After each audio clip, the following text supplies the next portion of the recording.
What's good, y'all? Someone told me that my cabinet growth sucks and I should just get out of the cabinet, man. So I'm feeling a little down, but hey, back for another iCanFAM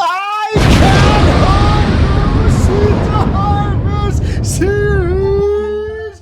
What's good, y'all? We taking out of the closet, out of the cabinet to a whole new meaning. But man, we back and you guys know we got the best intros and the best cabinet grows, cause man, the cabinet grows literally putting in work, and it's got so much space in there that I can literally fit in it. And again, I'm only using up a little bit of it. Look how much we still got going on. It looks like it's full. And truth be told, guys, I literally just took this out so that I can set in there for the intro, cause you guys know we got the best intros on YouTube. So smash that like, hit that bell, cause today's episode, guys, is gonna be a banger. It's gonna be an epic episode. We're gonna show you guys exactly how I got my whole veg chamber set up, because I know a lot of you guys are growing on a budget. A lot of you guys are in small spaces. Some of you guys don't got tons of money to spend on grow equipment. Heck, I don't. For most of my grows, ever since I started growing, I've always been utilizing cabinets and closets. Walk-in closets, open closets, any type of closet or cabinet that I can get my hands on. If I could throw a light in it and throw a fan in it, I'm going to grow in it. So I'm going to show you guys exactly how I got this set up, because how it looks now is completely different to how it looked when I first started off. So today's episode is going to be a great one, guys. You can veg in these little cabinets. You can set it up as a seedling space. This could be a really nice foundation for you guys to get a perpetual setup running. That's the secret to never running out of flour. But before we get into that, guys, gotta shout out the iCan Veg Pack and the iCan Flower Power. These things are amazing. We also got a few new things for you guys to check out, so definitely check out our website and see what's good. This is some great organic fertilizer. Now, before we get on into the veg chamber and actually show you guys what we got going on in here, because like I said, we got tons of stuff going on, let's head on over to the flower tent real quick, because we got something we're about to harvest. Just one plant, things are in different stages of flower, but we like to give you guys the update. We don't hide anything from you guys on the channel, so definitely smash that like, watch the video all the way through, and we'll see you guys in the flower tent. Warning, this video is for scientific and educational documentary purposes only. We do not sell anything. A little longer than a few minutes later. Yes, guys, now we're back in the flower tent. We got plants in early flower. We got plants here that we actually just popped into the flower tent a short while ago that we're actually sexing, and we also got something which is pretty close to harvest, man. This is that banoffee pie, and it always looks and smells great when it's coming down to harvest time.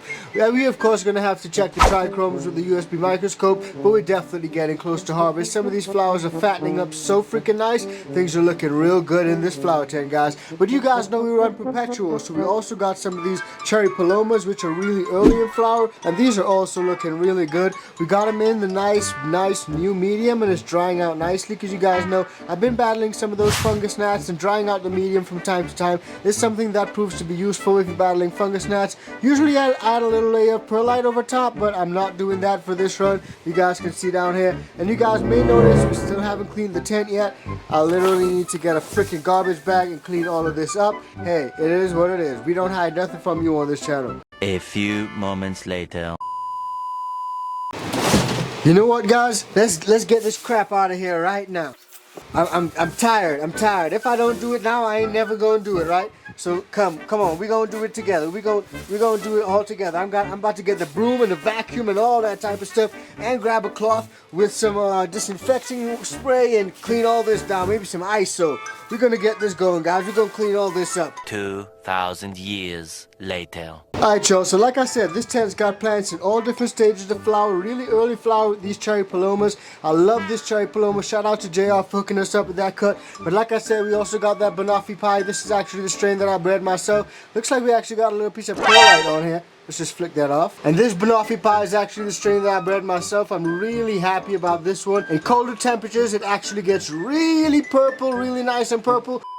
Now right here we actually got the tongue splasher, and this is actually one of the plants that I'm sexing to see if it's a male or female, because these were regular beans that I popped. And some of you guys may say, hey Matt, that looks like a female. I can see what looks to be a little pistol sticking out there. But for me, guys, I actually think that this is a male. You guys may be able to see some of those balls forming right here where my finger is. That's a telltale sign that you got a male. So this looks to me like a male. Now this is a pretty short and stocky plant, especially compared to some of the stuff like the cherry paloma that we got right next to it. Now again, if you guys are looking for telltale signs to see if you guys got a male or a female, literally look at those intranodes. That's exactly where you guys will see the pre-flowering pistils, or you'll see some little balls forming. So this right here is a telltale sign that, hey, your boy's got a meal. This tongue splasher is a boy. So that's the flower tent, guys. We just wanted to give you all a quick little foray into what's going on in here. Things are looking good and progressing nicely. Plants in all stages of flower. That's how we run it when we run in Perpetual, baby. But let's head back over to the veg chamber, because that's definitely something you should set up if you're running Perpetual. And I'm going to show you guys how you can do that really simple. So let's go. Yes, guys, so here we are at the world famous veg chamber, man, and things are looking real nice. As I always say, things look real good in the veg chamber because you don't need a whole lot. And what we're going to do today is actually show you guys exactly everything that I got in here, how I'm running the veg chamber, and what you guys would need if you guys need to set your own veg chamber up. Now, setting up a veg chamber is really simple. I'm going to show you guys the exact measurements, the exact lighting that I got, my oscillation system, my exhaust system, and how things work, and show you guys why things work and why you can get away with a little bit more in veg compared to flower. And that's why having something like a veg cabinet or a veg chamber can really work out great and help you guys on your road to running a Perpetual setup. Now, one of the first things you guys would need to think about is space. These two veg cabinets are actually literally a 4x6 footprint. I literally just pull out my measuring tape and measured it myself. So think the same type of footprint as your typical 4x2 grow tent. But the only difference is that I got a top chamber and a bottom chamber. And what that actually does is literally reduce the amount of headroom that I got, but it also maximizes the amount of plants that I can hold. So again, think some of those 2-in-1 tents that you guys may have seen. Like those small little tents that got one side for seedling and one side for veg, and it's got a little separation in the middle. So all that to say, think about what you want to use this space for. Are you using it for seedling or are you using it for veg? Because obviously if you guys are using it for seedlings, you don't need as much space as this. But if you're using it for veg, this space can actually run out pretty quickly, especially since we ain't got a lot of headroom. Now let's actually measure the headroom and see what sort of headroom it is that we're working with. It looks like this is just 3.5 feet, so just about 39 inches when it comes to the amount of space that we can actually go up. And now because of that, that means that I gotta keep these plants squat and do a lot of training when it comes to the veg stage, which is not necessarily a bad thing. And as you guys can see, we got some of these LST clips on pretty much all of the plants, and that has really helped us out when it comes to actually maximizing the amount of space that we got in this veg chamber, while also maximizing the amount of plants that it can hold. And yo, speaking about maximizing space, you can definitely get in a scrog frame in a little veg cabinet, and that works great to maximize your plants, increase your yields, and make sure light penetration gets to all areas of your flowers. I personally tried to do this and it worked out great, so if you guys want to try it too, let me know how it works out for you. So right here we got 5 plants in this above veg chamber. And some of you longtime viewers of the channel would know that this is the above veg chamber and this is the below veg chamber. And the only difference between these two is a couple of inches. So down here is actually where we start off a lot of the smaller plants in early veg chamber. So as you guys can see, we got a few plants here in the seedling stage, a few 1 gallons over here, all in the seedling stage, really young, and the few slightly larger plants that we got down here, simply because they weren't able to fit up here yet. So just think about what you guys want to use the space for. Do you guys need a lot of headroom or not? What type of genetics are you running? Are you running some stretchy sativas that get really tall really fast? Or are you running some autos? If you guys are running autos where you don't need to be concerned about light leaks and stuff like that, you can probably run them in a veg chamber like this. But if you're running photoperiodic plants that need pure straight darkness and don't like light leaks, then a veg chamber that literally closes up like this and light can get inside probably is not the best idea. But again, plants in veg are a lot more forgiving, so you can get away with a lot more in veg, especially when it comes to the RH, the temps and stuff like that. And you can monitor all that with a little thermometer or hygrometer. So that's the space in use and headroom. Next up, guys, we got the reflectivity. Now when it comes to reflectivity, this whole chamber, this whole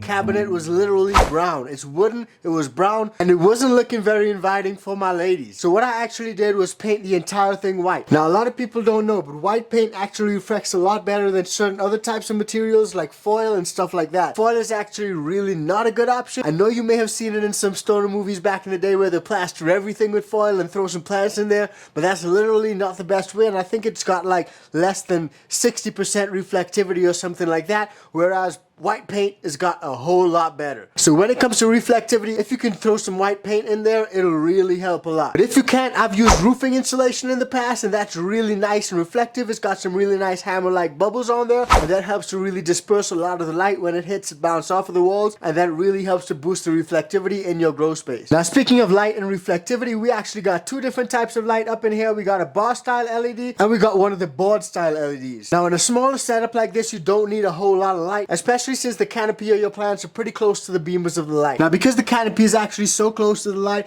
I rarely ever run these lights on more than 50%. Right now, these babies are tapped in at about 25%, and that's actually fine for these ladies. And as you guys can see up here, they're all looking super healthy, super happy, and they're not showing any signs of light burn, light bleaching, or anything like that. They're all looking really great. And of course, they're running with that iCan veg pack. It's gotta be what it's gotta be. And if it ain't the veg pack, it ain't what it needs to be. So we got everything chilling out here in the veg chamber. Shout out to T&B. We got our plants looking good. And this light right here is the Mars Hydro FCE 1500. This light works great for small spaces. And since we've actually popped it into this veg chamber, the plants have been responding really nice and looking really happy and healthy. The plants in this veg space have actually been booming since we put the lights on in there. Booming so fast the flower tent can't even keep up. Yo, y'all gotta check out them new Mars Hydro Evo Smart Lights, fam. Those lights rock. Y'all know we've been running Mars Hydro gear on this channel for the longest while now. And no matter whether you're a beginner grower or a master grower, whatever the hell that means,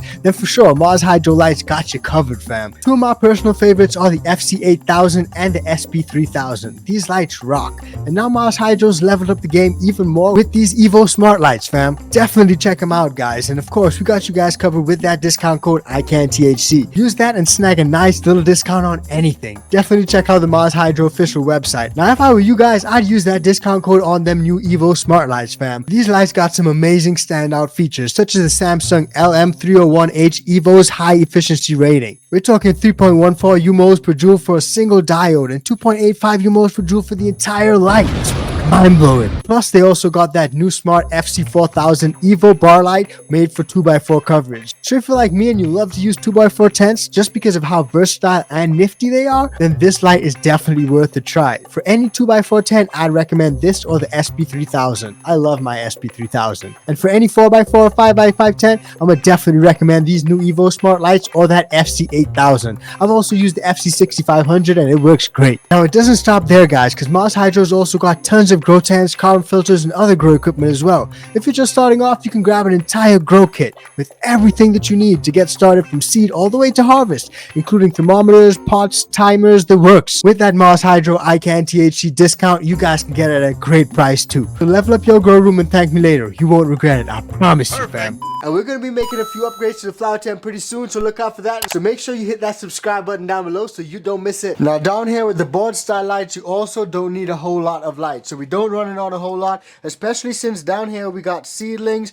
we got little monster crop clones. Hey guys, check this out. We're literally flowering a bud right now. Actually, we're re-vegging a bud. We got it to root. You guys would have seen that in the past episodes. It's literally rooted, so we're waiting for it to come out through the bottom.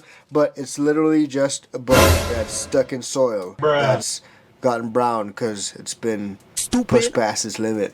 So yeah, but the point is, guys, you don't need a whole lot of light in the veg chamber, so we literally get away with using a little bit less light. But a quick word on internodal stacking. If you're in a smaller space like this and you have the light really high, you may notice that your internodal spacing is actually a little bit shorter and stackier than it was than if your plants are actually under a little bit less light.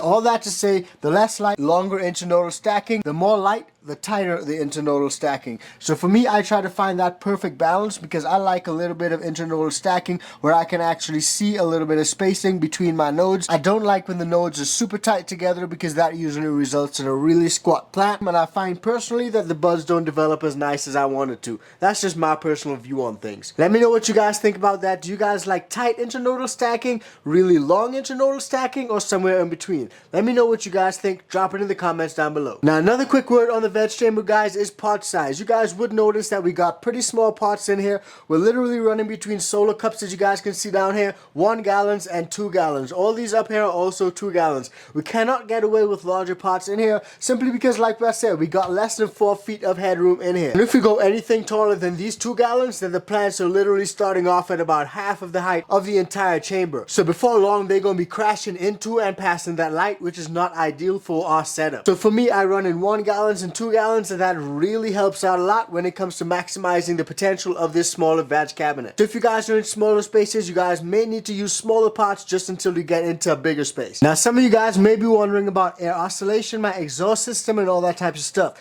As you guys can see, we got some oscillating fans set up. If you're in a cabinet, it may be useful to get one of those fans that work on tents, and like I did, I just got a little PVC pole and I stuck it in the corner of this cabinet, so that way we got a tent pole even though we don't got a tent, and we can hang that fan on there, and that gives the ladies a little bit of oscillation. Perfect. We also got another oscillating fan right up here. Now when it comes to the exhaust systems, like I mentioned, we obviously don't got no space to put a carbon filter, inline fan, an exhaust fan, and all that stuff in here. We ain't got no space for no ducting or none of that. So what we're running on is literally just the oscillating fans when it comes to air oscillation. And in terms of exhaust and having active air exchange going on in there at like however 1,000 revolutions per minute, we don't got that. And that takes me back to my point about plants and veg being able to go through a little bit more. You can push them a little bit more to the limits and things can be a little bit more forgiving. Whereas in flower, it definitely helps to have a carbon filter set up. In veg, no one's going to smell your plants, and personally they will thrive without a carbon filter in this type of setup anyway. Now that doesn't mean that my exhaust is completely out the window. In my past setups where I've run in cabinets or I've run in closets, sometimes the closet's doors actually have little louvers on them, and those louvers are actually a great way to have some air exchange in and out of that closet cabinet. But obviously with these solid doors we don't got that, but because of how I got some of these electrics and these wires set up, the doors are never actually closed all the way. For the most part, that's actually how they are. The plants are never actually sweating in there. These doors literally just roll open on their own. They just pop back open sometimes. Bruh. And I've never had any issues with excessively high or excessively low RH or temps in here. It pretty much regulates with the rest of the house. As you guys can see right now, this is what we're sitting at up here, and down here we're sitting at something pretty similar.